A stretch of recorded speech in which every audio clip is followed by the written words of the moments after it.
So hello to all of you. Here I am again with a new topic, that is screening for disease.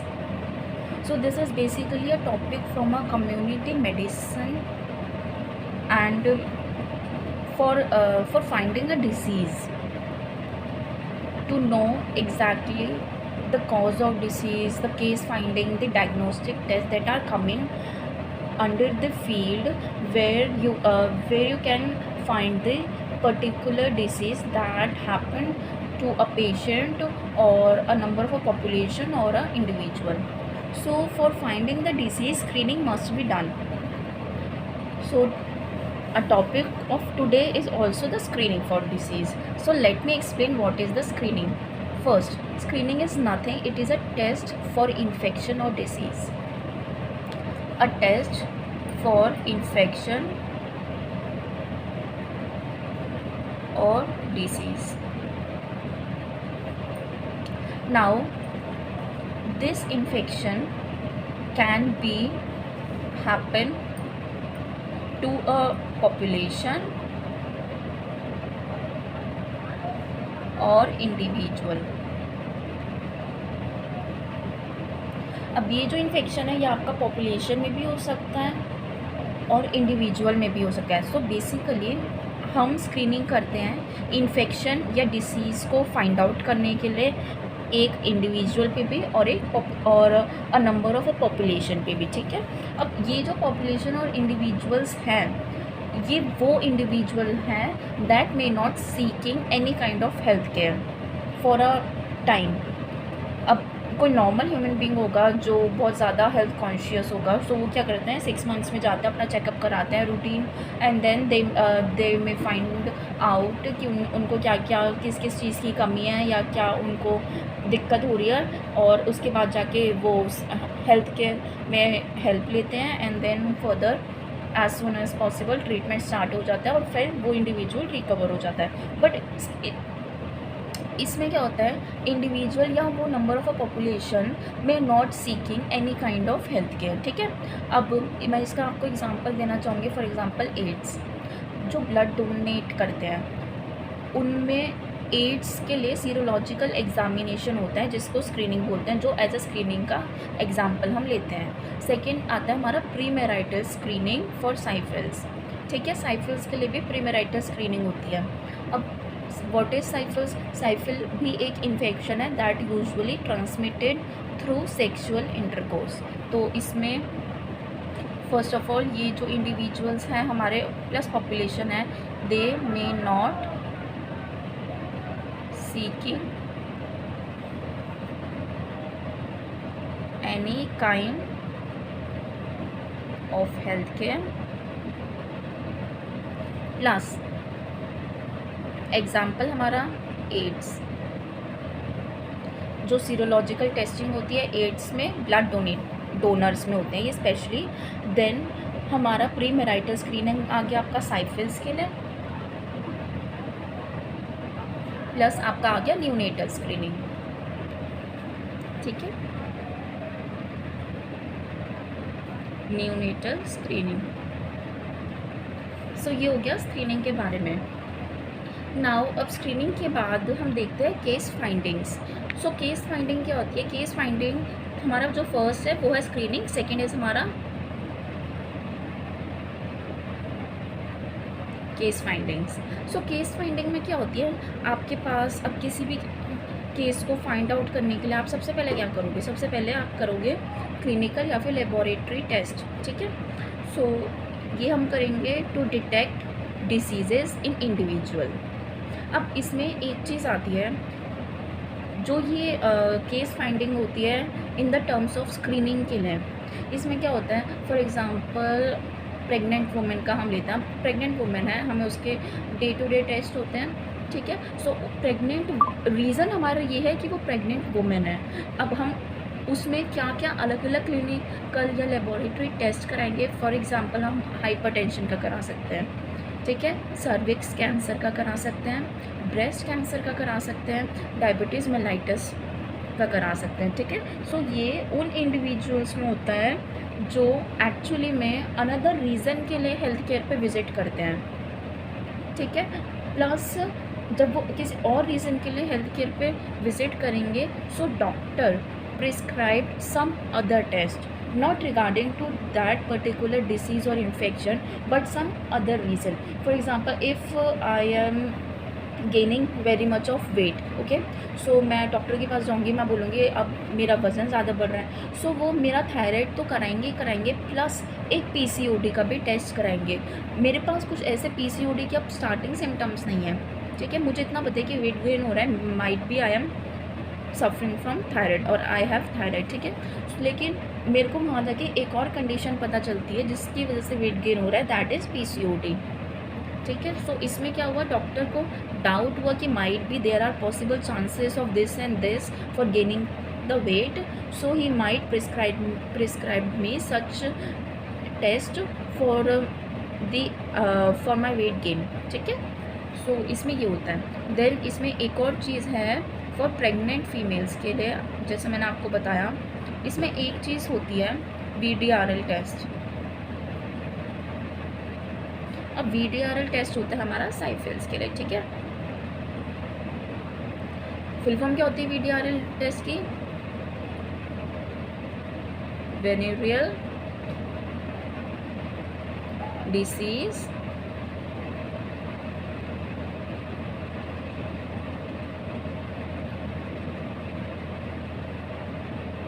Research laboratory test, okay.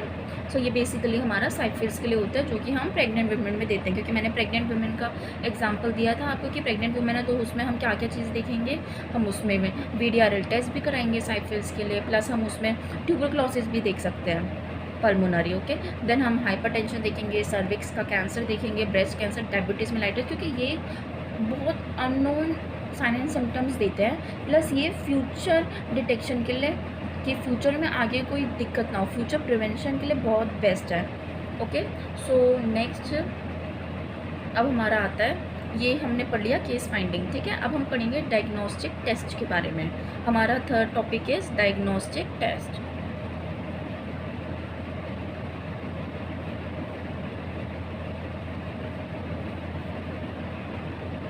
अब जो हमारा diagnostic test है ये सबसे last है, okay.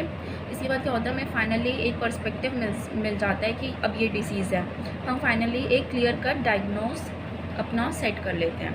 सो diagnostic test में क्या होता है, सेम क्लिनिकल और लेबोरेटरी प्रोसीजर्स परफॉर्म होते हैं, लेकिन क्या करने के लिए, एक कंफर्मेशन देने के लिए, ठीक है, कि ये डिसीज़ एग्जिस्ट करती है, प्लस कोई भी एबनॉर्मेलिटी है, ठीक है, उसके लिए, प्लस पेशेंट्स का इसमें साइन एंड सिम्टम्स भी पहले ही एज्यूम कर लिया जाता है जो कि डिसीज़ के बारे में है। अब हमने जो केस फाइंडिंग में देखा था कि हमें ऐसा कोई साइन एंड सिम्टम्स नहीं मिले, लेकिन हमने अकॉर्डिंग टू डिसीज़ हमने उसके नंबर ऑफ टेस्ट प्रोवाइड करा दिए, ठीक है, उससे हमें डिफरेंट केस मिल गया, केस फाइंडिंग्स मिल गई।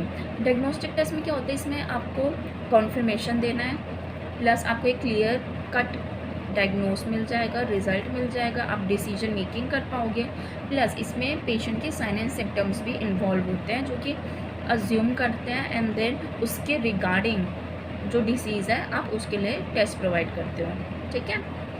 नाउ अब हम पढ़ेंगे स्क्रीनिंग के यूजेस क्या होते हैं। सो पहले स्क्रीनिंग के 4 मेन यूज़ होते हैं। स्क्रीनिंग करने के फ़ायदा क्या है, पहला है हमारा केस डिटेक्शन,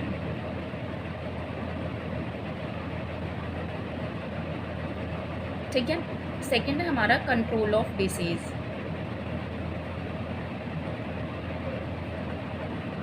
थर्ड है हमारा रिसर्च पर्पसेस,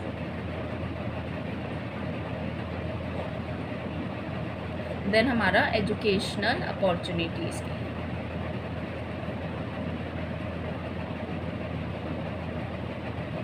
मेनली जो स्क्रीनिंग करने के फ़ायदे हैं, ये 4 फ़ायदे हैं। सो अब केस डिटेक्शन में कैसे समझोगे आप, पहली चीज़, केस डिटेक्शन को एक और टर्म से नोट करोगे, दैट इज़ प्रिस्क्रिप्टिव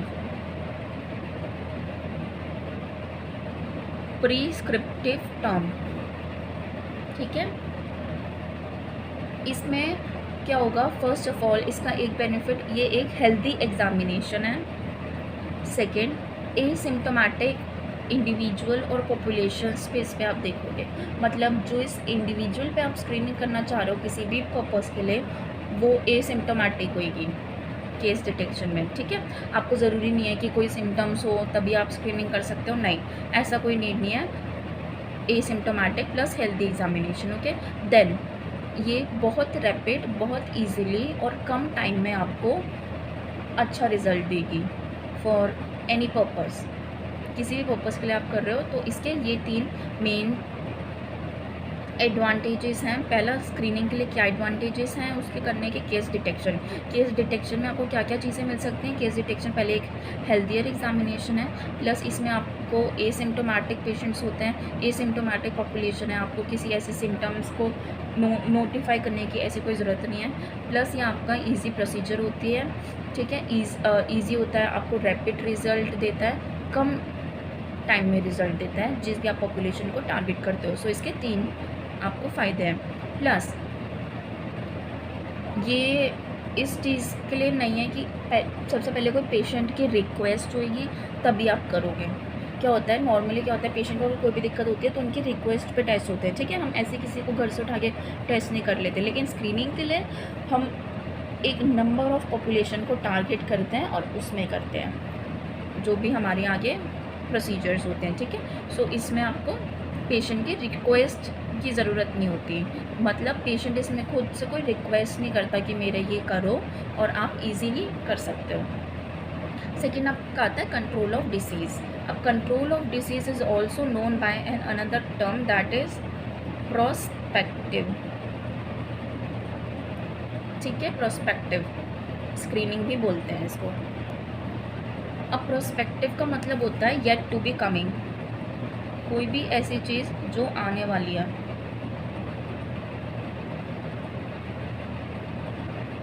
या आ सकती है इन फ्यूचर में।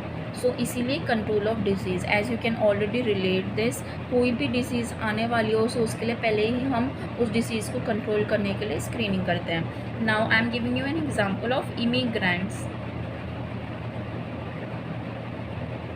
इमिग्रेंट्स क्या होते हैं, जो फ़ॉरेन में जाके सेटल होते हैं या फ़ॉरेन से अपनी कंट्री में आके सेटल होते हैं, राइट। सो इसमें क्या होता है, जब कोई बंदा फ़ॉरेन में जाके सेटल हो रहा है तो फ़ॉरेन में एक डिपार्टमेंट होता है जो जिसको बोलते हैं मेडिकल फिट, ठीक है। उसमें क्या होता है, आप ये स्क्रीनिंग होती है कि whether the individual is not having or taking any kind of an infection or diseases that may be spread to other communities in future. सो उसको जिससे वो आगे स्प्रेड ना हो पाए, इसीलिए उसकी एग्जामिनेशन होती है। सेम ऐसा अगर कोई फॉरेन में से हमारी कंट्री में आके रहेगा सो उसके लिए भी ये सेम एग्जामिनेशन होती है। सो इससे हम क्या करते हैं, फर्दर फ्यूचर में होने वाली प्रोस्पेक्टिव डिसीज़ेस को हम कंट्रोल कर सकते हैं, ओके। नाउ अब हमारा थर्ड आता है रिसर्च पर्पसेस। अब रिसर्च पर्पसेस क्या होती है मेनली, ये उनको होती है जिनकी ना नेचुरल हिस्ट्री हमें प्रेजेंट नहीं होती। फॉर एग्जांपल कैंसर, हमें नहीं पता ये कैंसर आया कहाँ से।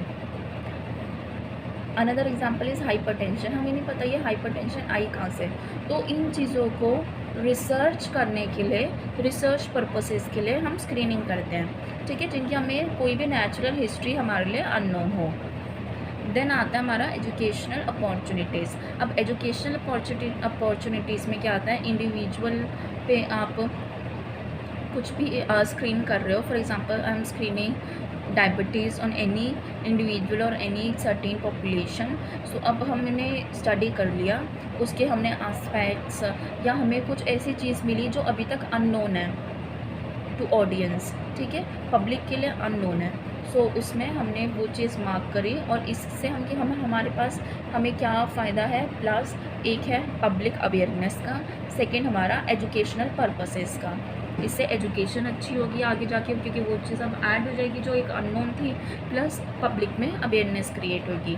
सो this is educational opportunities. Now let me revise use of screening कि क्या है, case detection, control of disease, research purposes और educational opportunities. Done.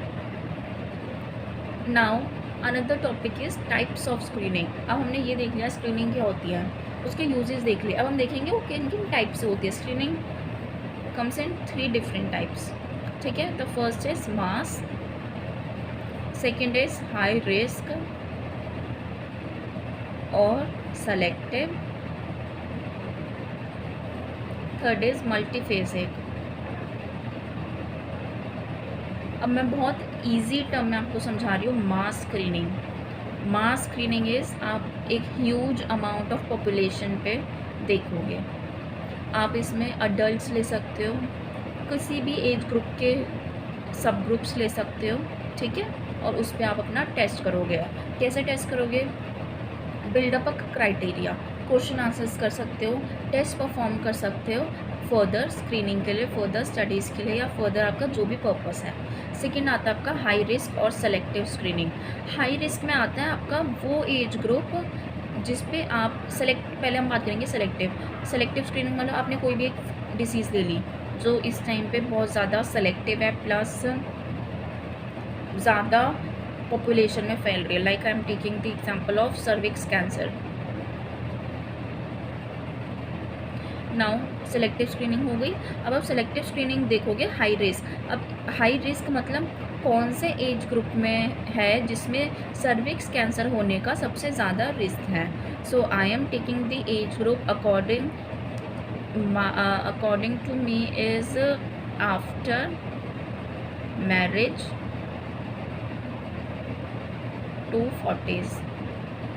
Okay, so मैंने ये एज ग्रुप डिसाइड कर लिया। And after marriage is like 20 after 25 I am taking until 40s। सो ये हाई रिस्क और सेलेक्टिव का मतलब, ठीक है। अब आता है मल्टीफेजिक। मल्टीफेजिक में क्या होता है? मल्टीफेज में नंबर ऑफ टेस्ट इन्वॉल्व होते हैं and number of diseases involve होती है। इसमें आप एक सेलेक्टिव नहीं, नंबर ऑफ डिसीज़ पे आगे स्टडी करते हैं, प्लस हर एक डिसीज़ का अपना एक इंडिविजुअल, नॉट एक, हर एक डिसीज़ का अपने इंडिविजुअल नंबर ऑफ टेस्ट होते हैं जो कि इनमें परफॉर्म करे जाते हैं। एंड देन आगे इन्वेस्टिगेशन करके, मेजरमेंट्स करके, एग्जामिनेशन करके, इसमें क्या होता है जैसे नंबर ऑफ टेस्ट हो गए तो उन टेस्ट में ना आपका केमिकल, ठीक है, हेमाटोलॉजिकल टेस्ट आ गया जो कि ब्लड पे होता है, ठीक है। फिर आपका यूरिन आ गया, आपका लंग असेसमेंट आ गया, ठीक है, आपका ऑडियोमीटर आ गया, आपका सारी ये ऑर्गन फंक्शनिंग टेस्ट आ गए। तो उसमें नंबर ऑफ़ टेस्ट होते हैं बहुत ज़्यादा, प्लस इसमें आपका मनी बहुत ज़्यादा लगता है। सेकेंड, आपका इसमें टाइम बहुत ज़्यादा लगता है, प्लस ये इजीली एक्सेप्टेबल नहीं होता बिकॉज पेशेंट में discomfort whether when the test is like vaginal or any test related that may feel patient uncomfortable, ठीक है। सो इसका लो एक्सेप्टेंस है एंड ये मल्टीपल टेस्ट इन्वॉल्व होते हैं, सो जिससे आप एक फाइनली कंक्लूजन पे आ जाते हो। सो this is all for the screening plus the uses of screening plus the types of screening. So this is all for the today. Any doubts if you are having, then comment me in the comment section. मैं आपके सारे doubts clear करने की पूरी कोशिश करूँगी. That's all for the today. Thank you.